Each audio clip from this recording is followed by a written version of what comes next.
A vida no alto da serra. O Gomes era empregado do pai quando tudo começou, agora ele passava a ser patrão. Mas as coisas são assim mesmo. No outro dia lá estava o Gomes com 5 burros para levar a nossa mudança. 2 burros areados era para a mãe, o pai iria montado com os 2 pequenos Carlos e a Anália, e eu mais a Lázara iríamos a pé mesmo.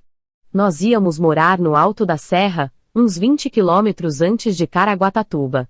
Ainda corria o ano de 53, e saímos da nossa casa umas 8 horas da manhã, a gente tinha uma caminhada de mais ou menos uns 12 quilômetros pela frente. Dessa vez o Natálio foi também, a pedido do Gomes.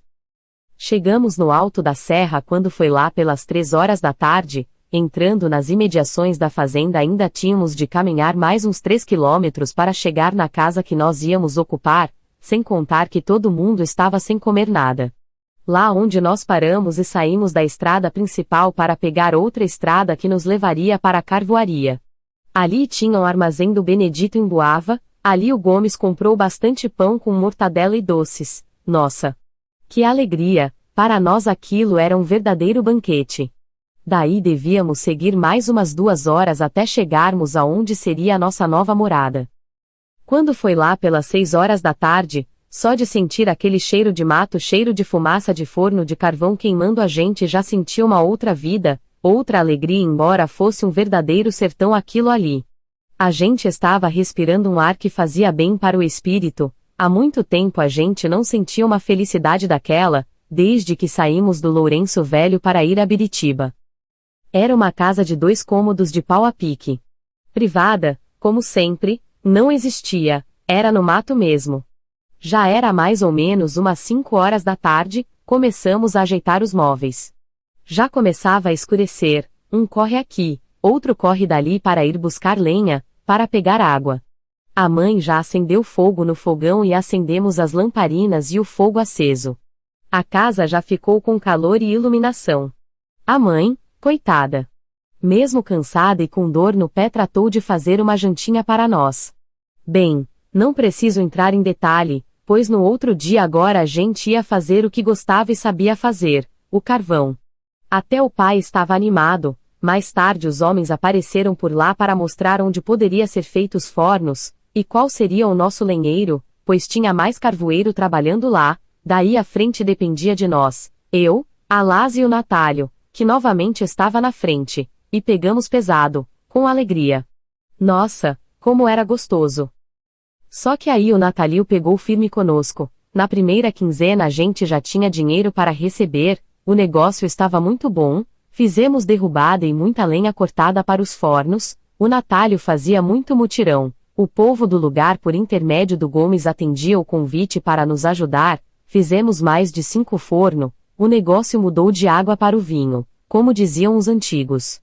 Todo sábado lá estava o Gomes com o vale para a compra que era o necessário. No fim do mês fazia o ajuste das contas, descontava os vales e pegava o resto em dinheiro.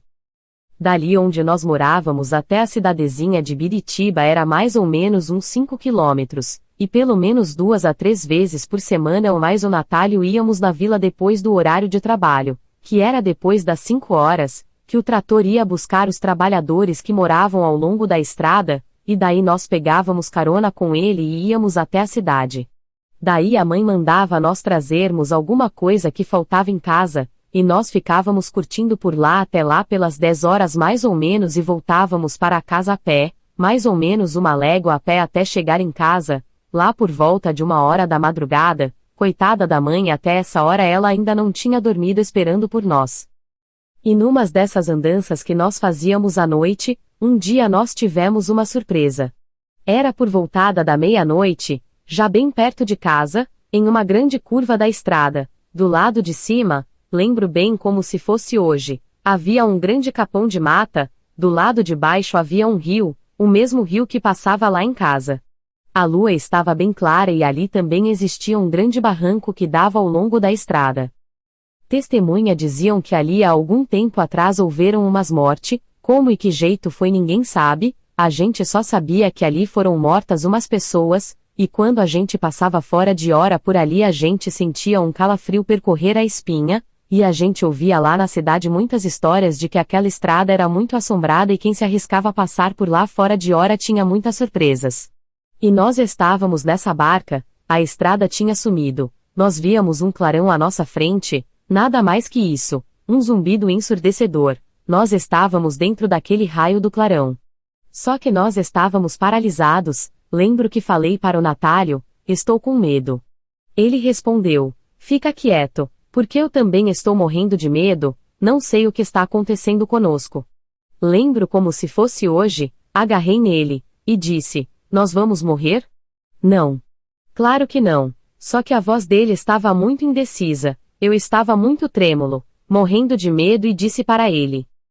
Você se lembra do que aquele homem falou lá no bar?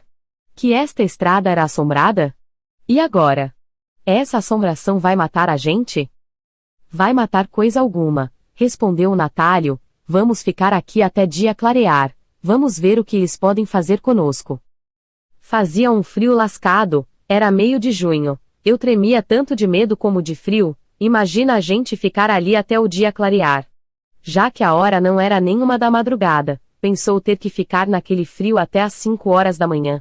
Acho que de todo jeito nós íamos morrer se não fosse aquela voz, siga em frente. Sem olhar para lado nenhum eu reconheci aquela voz, era a mesma daquela mulher que conversou comigo no começo da semana, daí ela me falou. Daqui a pouco vai passar um carro de boi por aqui, vocês pulem em cima dele e vão embora, não falem nada com o carreiro, depois de passar pelo clarão saiam correndo sem olhar para lado nenhum. O Natálio por sua vez não ouviu nada do que eu ouvi, só que eu falei para ele olha aí vem vindo um carro de boi. Vamos pegar uma carona com ele e atravessar o clarão. Ele sem pestanejar respondeu vamos, e assim fizemos, passamos sem nenhum problema. Quando passamos o louco assombrado pulei logo em seguida e gritei para o Natálio rápido, vamos sair correndo? Ele ficou assim meio sem saber o que fazer, mas como eu saí correndo ele saiu atrás de mim, gritando espera o que é que aconteceu? Mas eu continuei correndo até não poder mais, ele queria saber o que tinha acontecido. Eu falei depois eu te explico. Depois lá em casa já bem calmo eu contei tudo para ele que não acreditou em nada do que eu disse, mas que importa acontece que nós já estávamos a salvo, isso eu também não contei a ninguém. Dentro de um mês já tinham 3 fornos soltando fumaça para o nosso orgulho e alegria. Era muito gostoso ver aquele forno todo fumacento. Tudo ia bem, até que o Natálio, depois de 6 meses de serviço, não sei o que deu na cabeça do Natálio, que um dia ele falou para a mãe que embora o negócio estivesse bom ele não estava como queria e por isso ele ia embora procurar coisa melhor. Mas filho, para onde você pensa ir? Mãe, estou pensando em ir para São José dos Campos falar com o Erpídio, ver se ele consegue arrumar para mim um trabalho na prefeitura. O Carlos, que é compadre da senhora, foi ele quem batizou a Lázara. Ele é encarregado da prefeitura e quem sabe se o Erpídio, que é muito amigo dele, consegue algo para mim. Acho que vai dar certo mãe. Porque isso aqui é algo supérfluo, isso pode acabar de uma hora para outra. Nossa filho, não fale assim. E o que seria dessas famílias que dependem do carvão? Não sei mãe, mas eu não quero estar aqui para ver. Ele então partiu, sem antes chamar eu e a Lázara e falar conosco. Olhe, vocês tenham coragem e trabalhem duro, façam tudo o que podem, eu vou voltar, eu vou atrás de coisa melhor, confiem em mim. E mais uma vez nós ficamos sem o Natálio. O pai, querendo consolar a mãe, disse: não chore por esse traste, você sabe que ele nunca prestou, não é a primeira vez que ele abandona a gente.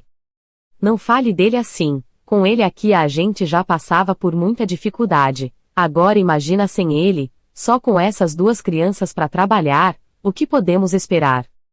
O pai como sempre se calou e acendeu um cigarro e ficou a pensar, a mãe continuou a chorar, mas isso de nada adiantava, o Natálio já estava viajando para São José dos Campos, e essa aventura iria mudar a nossa vida.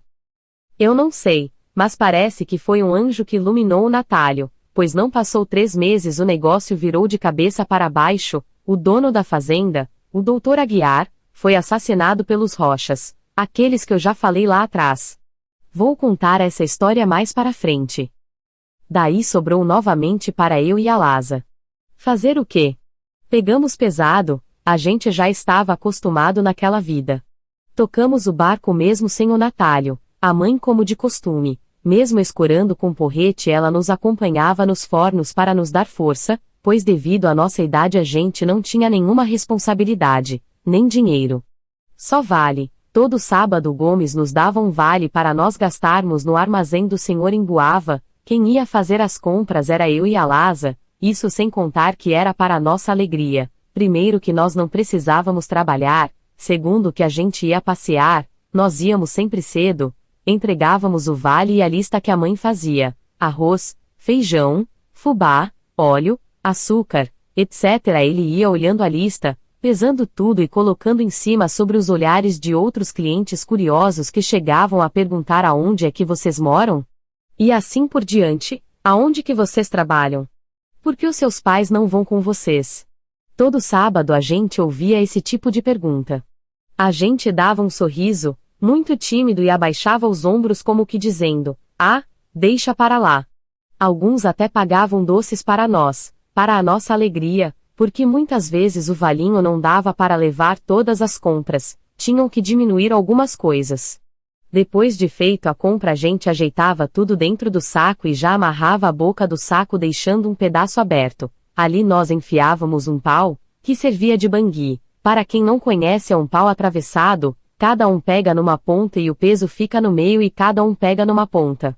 Pois muito bem, era assim que a gente levava a compra, e pé na estrada. Nessa altura já era mais de 10 horas, e a gente tinha que andar mais ou menos 5 quilômetros. Quando nós parávamos para descansar nós abríamos o saco e tirava alguma coisa para comer, como farinha, rapadura, ou até mesmo açúcar. Alguma vez dava para levar alguns pães. Os pães algumas vezes tinham até 15 dias de fabricação, pois os pães vinham de Paraibuna, o litro de pinga do pai e o pacote de cigarro eram garantidos, esses eram os primeiros da lista. O negócio não era bom, mas também não era ruim, pelo menos estava dando para comer. Agora vestir, não sei. Não lembro que a mãe comprava alguma roupa para nós, o serviço era duro, claro, mas a gente estava acostumado dessa rotina. Acho que nós tivemos a ajuda de um anjo, isso mesmo. Um anjo. Na época a gente nem percebeu, mas depois analisando bem aquela passagem, eu fiquei pensando, aquele homem bem que podia ser um anjo. O leitor vai analisar e concordar comigo. Veja bem, um dia apareceu por lá um senhor já de certa idade, com mais ou menos uns 50 anos. Mas forte, fumando um grosso cigarro de palha, começou a conversar com a gente enquanto a gente cortava lenha para pôr no fogo. Ele conversava e sorria, mas aquele sorriso era muito cativante, ele gostava muito de conversar. Enquanto sorria e conversava, ele pegou o machado e começou a cortar lenha para nós. Num instante ele cortou uns 3 metros de lenha para nós, o que era suficiente para nós enchermos o forno. Daí a mãe nos chamou para irmos almoçar, e ele nos acompanhou e aceitou o convite do almoço. Ele ignorou totalmente a nossa situação e pediu serviço para o pai. O senhor pode ficar despreocupado que eu vou picar toda esse lenha para as crianças. O pai ia pagar do jeito que desse. Para nossa sorte o pai aceitou, e o seu João passou a trabalhar para nós. Não é preciso dizer que a nossa produção de carvão aumentou, o Gomes aprovou a contratação e a saúde do meu pai piorava dia a dia. O pé da mãe também era lastimável, mas a vida continuava. Mas as surpresas não paravam por aí não. Eis que certo dia apareceu por lá um senhor bem vestido, coisa que para nós era surpreendente, a gente nunca tinha visto uma pessoa vestida daquele jeito. Um terno preto com um chapéu, uma bengala, óculos pretos. Quem o acompanhava? Era ninguém menos que o gerente da fazenda. Era um senhor de uns 40 anos mais ou menos, de 1,80 m, por aí. Passou por nós sem dar muita bola ou bola nenhuma, parece que até não nos tinha visto. Ignorou totalmente a nossa presença, e quando falo nós é eu e a Lasa, por nós só andávamos junto, aonde um ia o outro tinha que ir também. Mas para nossa surpresa na outra semana apareceu em nosso lenheiro mais de 10 machadeiros cortando lenha, e levando até os fornos para nós. Nós pensamos que tínhamos perdido o lenheiro, mas o Gomes veio nos tranquilizar, que aquele homem de terno que nós vimos passar por ali era o doutor Aguiar, o dono da fazenda. Nossa, nós ficamos com a boca aberta, porque a gente só ouvia falar no seu nome, doutor Aguiar para cá, doutor Aguiar para lá. Quero dizer que para nós uma pessoa importante como se fosse um deus do céu, uma comparação meio sem lógica, eram coisas de outro mundo. Só que a gente ficou decepcionado por ele passar por nós sem nem ao menos olhar. Aquele homem vinha toda semana na fazenda mas só ficava na sede, que era um verdadeiro paraíso. Acho que era muito mais bonito do que o parque da cidade, isso era o que nos falavam, porque lá ninguém entrava. Lá tinha uma pista de avião e de helicóptero, sempre os dos Rio e de São Paulo estavam abaixando por lá. Esse tempo era Rio, pois ainda nem cogitavam fazer Brasília. Aquele homem que o acompanhava nas suas andanças por lá era seu filho, que ficava direto na fazenda.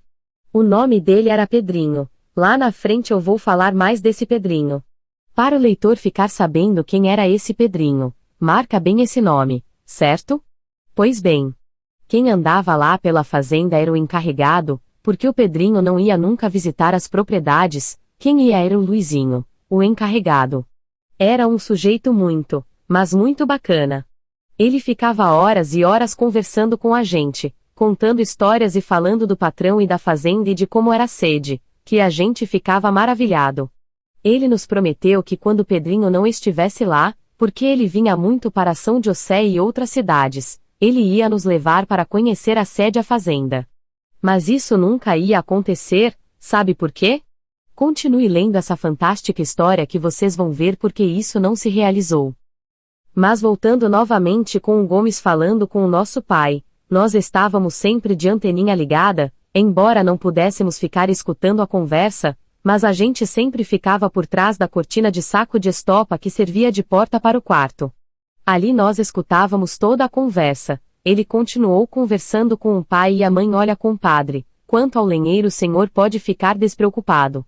O doutor ficou penalizado vendo as crianças trabalhando daquele jeito, cortando lenha e fazendo carvão. Então ele me chamou e queria saber se aquelas crianças trabalhavam para ele. Eu disse que sim e expliquei a situação, de você para ele. Não bem para ele, mas para o Pedrinho, porque nem eu conseguia falar com o homem. Daí ele ficou penalizado com aquilo que viu. Por isso mandou os machadeiros cortarem as lenhas e encostarem no forno para as crianças, sem nenhum desconto na fabricação do carvão. E tem mais, ela falou para o administrador que estava explicando para eles que todo sábado nós íamos fazer compra no vale e tínhamos que levar as compras no Bangui. Então ele ordenou para o administrador que liberasse o armazém para nós gastarmos o que quisemos, e tem mais. Que tudo deveria ser entregue em casa. E que ele ia providenciar para que o pai fosse internado e a mãe também. Nossa, aquilo para nós foi uma coisa que a gente não sabia o que fazer. O Benedito Gomes falou tudo aquilo e rindo para nós e esfregando as mãos como era o seu costume. Para um pouco essa narração para voltar novamente sobre o senhor João, o senhor que estava cortando lenha para nós. Então, ele falou para o pai. Seu Júlio, agora eu posso ir embora, de uma vez que agora não tem mais lenha para a picaria. O pai então respondeu. De jeito nenhum, seu João, o senhor vai ficar aqui até receber todo o seu ordenado de lenha que o senhor picou aí para as crianças. Ele respondeu. Não, não posso. Um dia talvez eu volto novamente daí o senhor me paga. Agora tenho que ir, pois aproxima uma grande tempestade e eu nada posso fazer contra ela, e vocês também serão enrolados nela. Mas não se preocupem que tudo vai passar. Seu olhar estava úmido, um sorriso triste. Acenou para mim e para Lasa com o olhar fixo no nosso olho, e disse: fiquem com Deus, pois ele gosta muito de vocês. Eu mesmo, bobinho nos meus 10 anos mais ou menos, a Lasa na sua ingenuidade, mas as lágrimas desceram e ficamos muito tristes com a sua partida. Aquele homem inspirava tamanha confiança na gente. Quantas vezes esse homem nos ajudou? Nas horas que a gente mais precisava de ajuda, ali estava ele todo sorridente, fumando seu grande cigarro de palha e com toda aquela calma, sorrindo e nos falando que estava ali para ajudar. Agora tudo se acabou, nós não tínhamos que enfrentar sozinho aquela barra, nós podíamos contar só com a ajuda da nossa mãezinha que heroicamente nos acompanhava nos fornos. Nem que fosse só para ficar sentada. Mas tudo bem, logo a gente tinha esquecido aquele homem, aos domingos sempre tinha festas nos bairros, a gente sempre estava por lá. O Geraldo Nicolau era um vizinho carvoeiro, muito legal. Ele tinha um time de moçambiqueiro que fazia a alegria do pessoal na festa, e não é que um dia ele me convidou para fazer parte dessa turma. Nossa, que alegria a minha! Daí para frente comecei a fazer parte da turma de moçambiqueiro. Nossa, eu ficava todo orgulhoso quando vestia aquele conjunto branco, um boné de papelão enfeitado de fita vermelha, um bastão com lista preta e amarela e um par de chacoalho amarrado na canela. E lá ia eu acompanhado da Laza. Era o nosso prêmio aos domingos, tudo para nós era alegria, qualquer coisa para nós era motivo de riso, como todas as crianças normais nós também tínhamos as nossas brincadeiras, nossos passatempos. Lá no armazém tinha um rádio, quando nós íamos fazer compra nós ficávamos prestando atenção no apresentador e nas músicas que cantavam, então lá no mato só nós dois sabíamos e lá fizemos a nossa rádio coberta de galho e mato. Ficou parecendo mais uma caverna do que um rádio, que era o nosso propósito. Mas tudo bem, como a gente podia ter ideias de como era uma rádio, se nem rádio a gente tinha? Apenas a gente ouvia algumas vezes no armazém que nós íamos, mas o que importa era a nossa rádio e pronto. Ora era eu o apresentador e ela a entrevistada, ora nós mesmos apresentávamos o cantor e nós mesmos íamos cantar e oferecendo para as pessoas. Como era divertido, o leitor nem faz ideia. Os cantores, você apresentava e oferecia as músicas para o fulano, e nós divertíamos muito com isso. Horas a gente brigava, ora caíamos na risada de ver nossa palhaçada e assim a gente ia levando. Nós também tínhamos a nossa lojinha, como era engraçado. Nós pendurávamos pedras, folhas, pedaços de bambu, flores, frutas que nós achávamos no mato, ovos e outras coisas. Ora ela era a vendedora e eu o freguês, ora ela era a freguesa e eu o vendedor. No galho daquela árvore tudo ali tinha nome. Era sapato, bolsa, relógio e assim por diante. Tinha muito estoque. No outro dia nós fazíamos bar, e assim cada dia nós inventávamos uma brincadeira diferente. Mas isso só nós sabíamos, era nosso segredo. Agora uma coisa era certo, o nosso trabalho era sagrado. Essa brincadeira nós fazíamos fora do horário de trabalho, mas como todas as coisas não duram para sempre, nem coisa boa nem coisa má, tudo aquilo estava prestes a se acabar e nossa vida ia dar uma reviravolta. Aquilo que o Senhor João profetizou lá atrás, que ia vir uma tempestade e que ele não podia fazer nada, daí o pai olhou para o tempo. Sem entender nada daquilo, falou torcendo a boca que, esse homem está louco. O tempo está tão bonito. A tempestade estava se aproximando e nós íamos ser enrolados nela. E fomos mesmo, como fomos. Só que até hoje ainda não soube distinguir se nós perdemos ou ganhamos. Como o seu João falou, estava prestes a cair uma grande tempestade que nos ia atingir. O meu pai deixou escapar um sorriso de leve. O seu João foi embora e com ele deixou uma grande fumaceira de seu cigarro de palha, com aquele sorriso que só ele sabia dar. E falou: fiquem com Deus, eu me vou. Foi uma grande tristeza para nós, mas tudo bem. Então, depois deu para entender aquela previsão que ele fez, mas na hora ninguém se lembrou daquilo. Só agora depois de grande é que eu comecei a pensar em tudo aquilo e não é que a ficha caiu. Aquele homem era um anjo, acredite quem quiser. Depois que ele foi embora o pai falou: esse velho está meio doido, uma tempestade com um tempo deste? Mas nós não podíamos prever que ele estava falando em parábolas. Aqui paro com a nossa história e passo a narrar a história do Dr. Aguiar. Isso eu faço para o leitor entender como vim parar em São José dos Campos. Acontece que para pegar a estrada que levava até a fazenda Aguiar você tinha que sair da estrada do Tamoio, que leva para Caraguatatuba no alto da serra e ali entrava. Acho que deveria correr o ano de 1953, 54, um pouco a mais ou a menos. Não sei com exatidão, mas o que importa. Antes de ser mudada a estrada devido à represa, ficava mais ou menos na altura da rodoviária, em sentido indo para Caraguá. Quando saia da Tamoio, como já falei, tinha que pegar a estrada transversal e na entrada tinha uma porteira. Não sei porquê, mas tinha. Acontece que para chegar na fazenda dos Aguiar tinha que passar obrigatoriamente por dentro da fazenda dos Rocha, Geraldo e José, e eles tinham uma rixa por conta de divisa de terra. Os Rocha, se os leitores lembram bem, apareceram no antigo Lourenço Velho lá no início dos anos 50 para tomar conta da fazenda do Manuel Porte. Só que passado um tempo eles voltaram novamente para o alto da serra.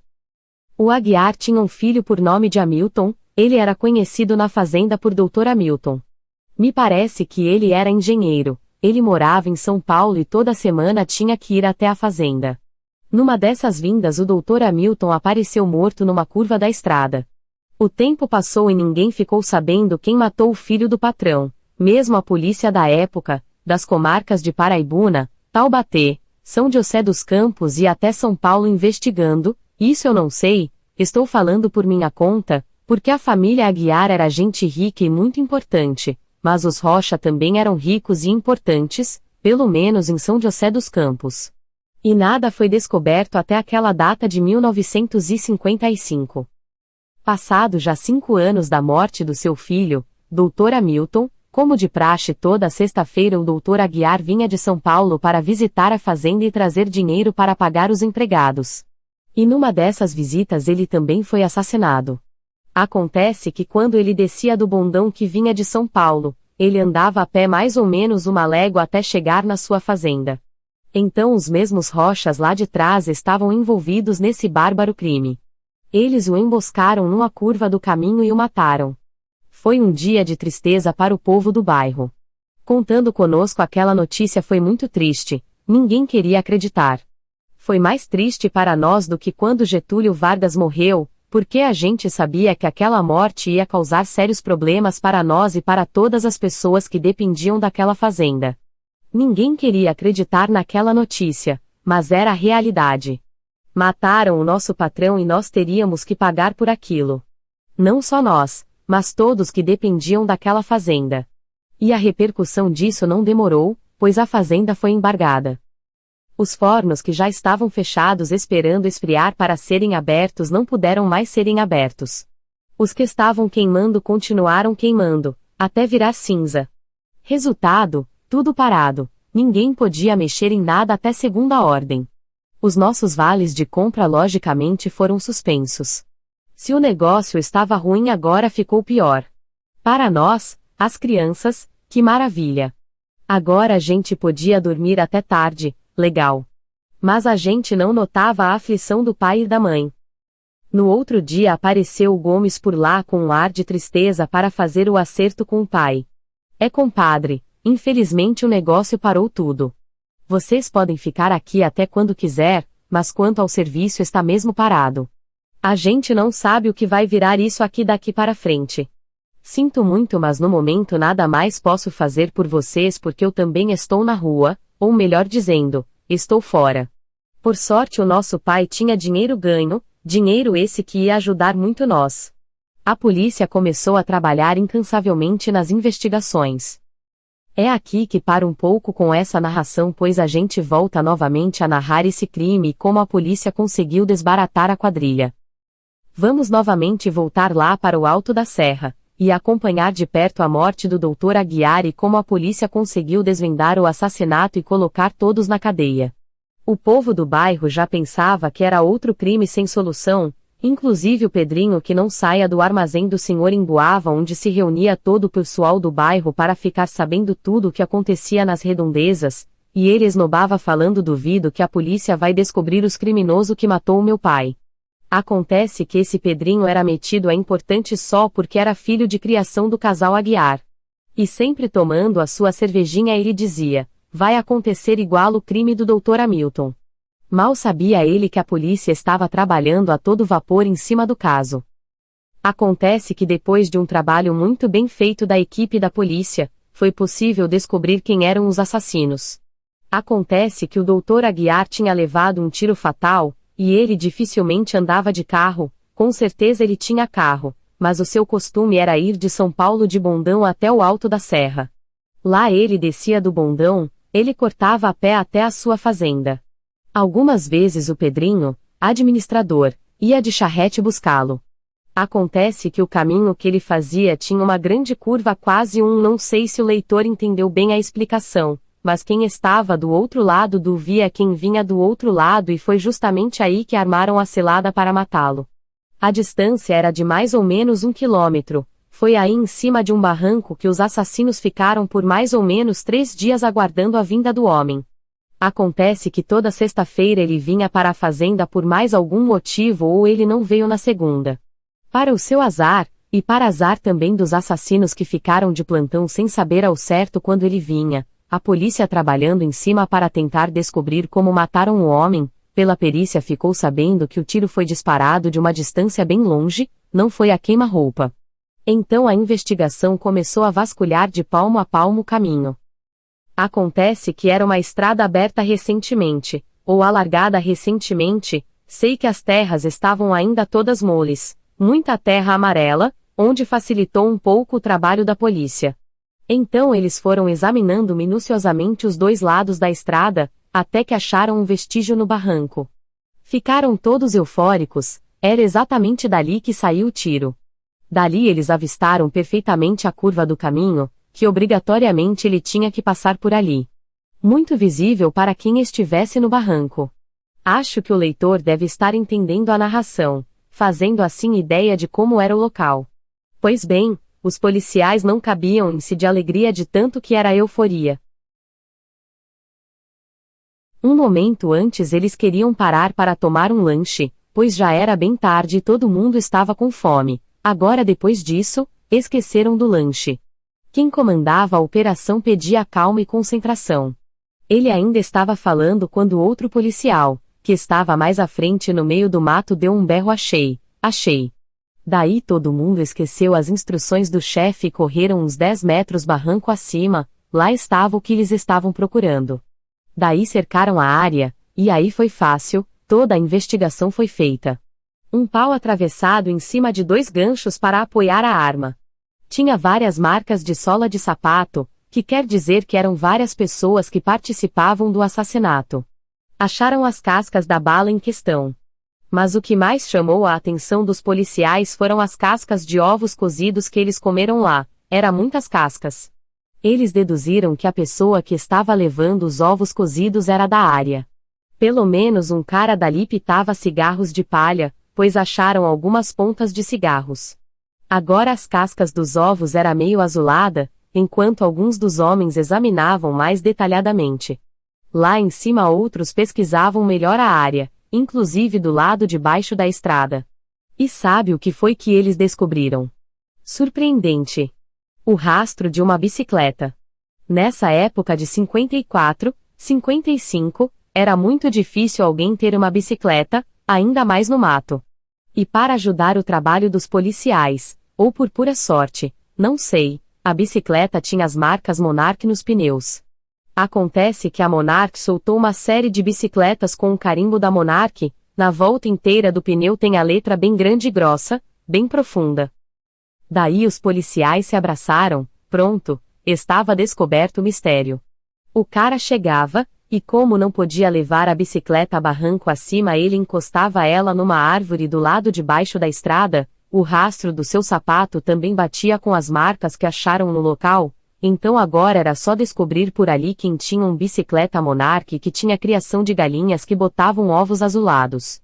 Os policiais sabiam que logo na frente a alguns quilômetros tinha um armazém, que era justamente o armazém que nós gastávamos o dinheiro. Era o único do lugar. 2 policiais disfarçadamente se dirigiram até lá. Conversa vai, conversa vem, bebendo uma cerveja, perguntaram quem poderia ter ovos azuis. Responderam na lata. Esses ovos na fazenda, são de uma galinha de raça que é criada ali. Será que vendem esses ovos para a gente? Perguntou um dos policiais. Só falando com o administrador. E falando nele, aí vem ele. E lá vinha o Pedrinho montado em sua bicicleta Monarca. Ele tinha muito orgulho da sua bicicleta, daí conversando com ele os policiais encomendaram 2 dúzias de ovos para a próxima semana. mas sem antes elogiar a bicicleta. Nossa, que bicicleta linda! Ela era de freio contra pedais e tinha um descanso. Quando ele parava, ela erguia o descanso e ficava com o guidão e a roda da frente girando livremente.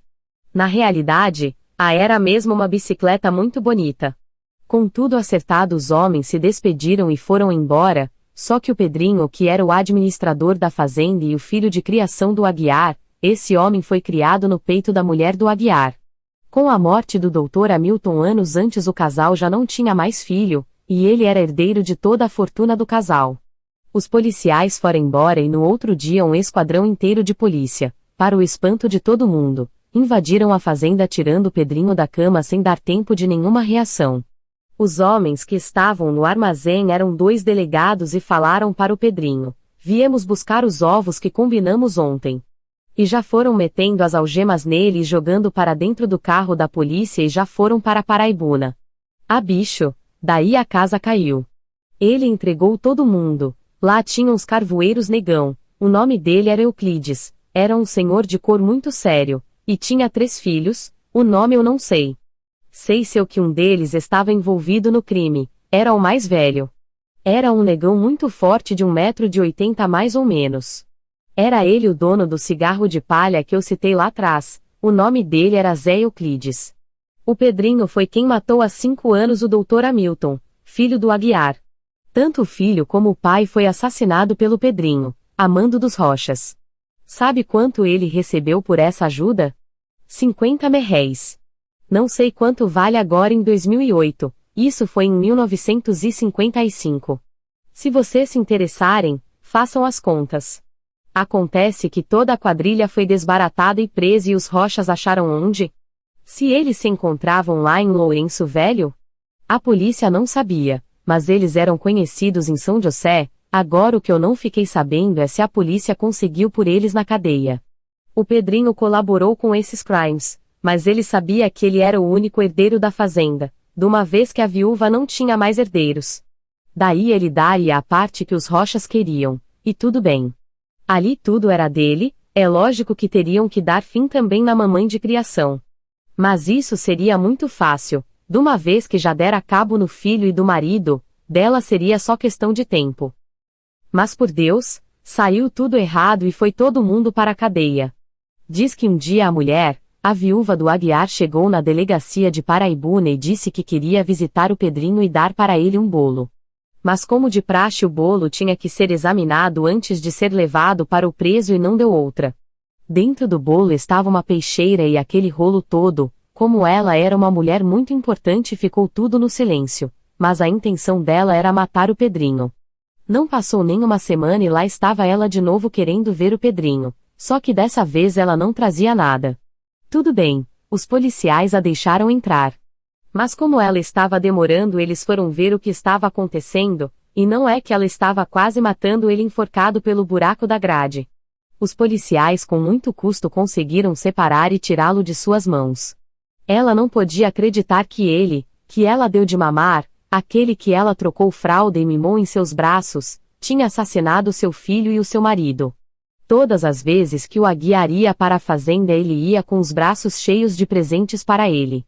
Era inacreditável uma coisa dessas. Inclusive já estava correndo o processo para que o Pedrinho entrasse para a Alemanha não só com as coisas da fazenda, mas com toda a riqueza do casal. Me parece que ele e sua esposa eram de lá.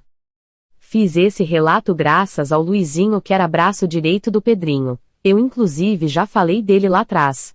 Esse Luizinho era o tipo de cara legal, ele estava por dentro de tudo que se passava ali, inclusive ele que falou com o senhor do armazém, que forneceu muitos detalhes.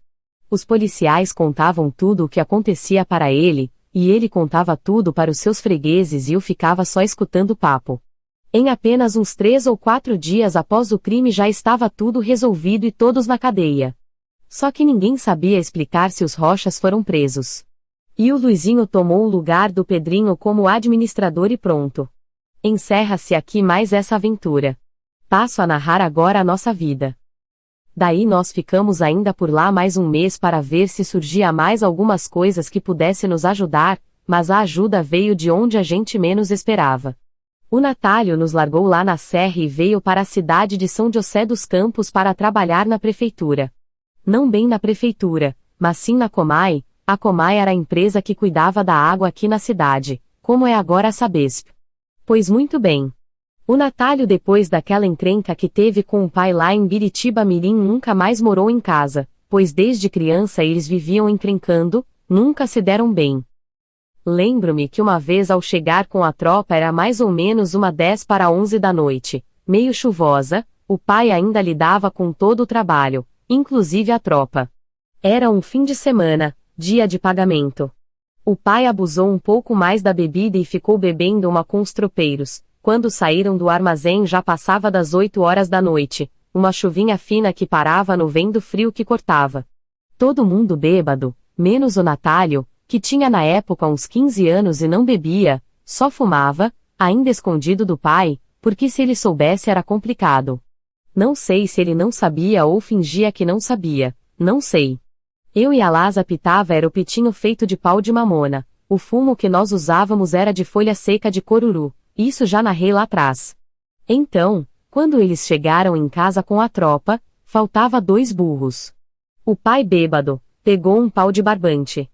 Pra quem não sabe, era um punhado de barbante, era em média uns 50 fio dobrado e enrolado, no tamanho de uns 60 centímetros de comprimento e era um pouco mais grosso que um cabo de vassoura. Para o leitor ter uma ideia, o Natálio que estava tirando o arreamento da tropa, cada vez que ele passava pela porta o pai dava-lhe uma chicotada.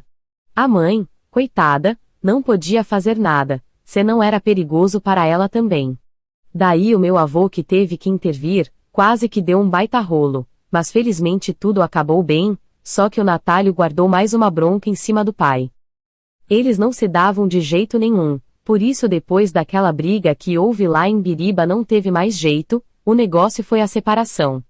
Daí nós estávamos lá no alto da serra, sem saber o que fazer, a mãe estava completamente aleijada com a ferida no pé, o pai completamente debilitado. Acabou aparecendo uma mancha roxa em suas costas que tomou metade de suas costelas direitas.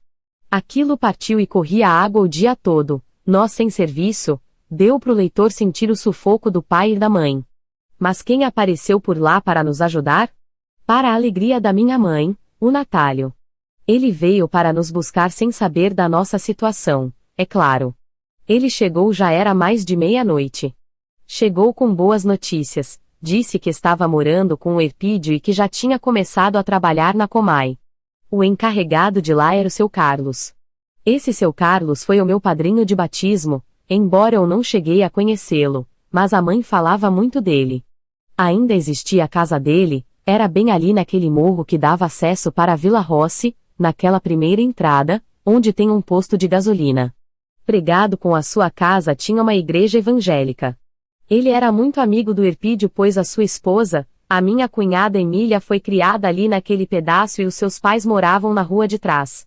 Sabendo da situação que se encontrava o seu compadre, ele sentiu na obrigação de arrumar serviço para o Natálio e fazer o possível para trazer nós aqui para a cidade. O Natálio dormiu em casa e no outro dia ajudou nós a fazer as maladas. As malas que eu digo eram sacos de roupas e algumas panelas, pratos e umas bugigangas. Daí pé na estrada. Para a nossa alegria íamos ver uma cidade pela segunda vez.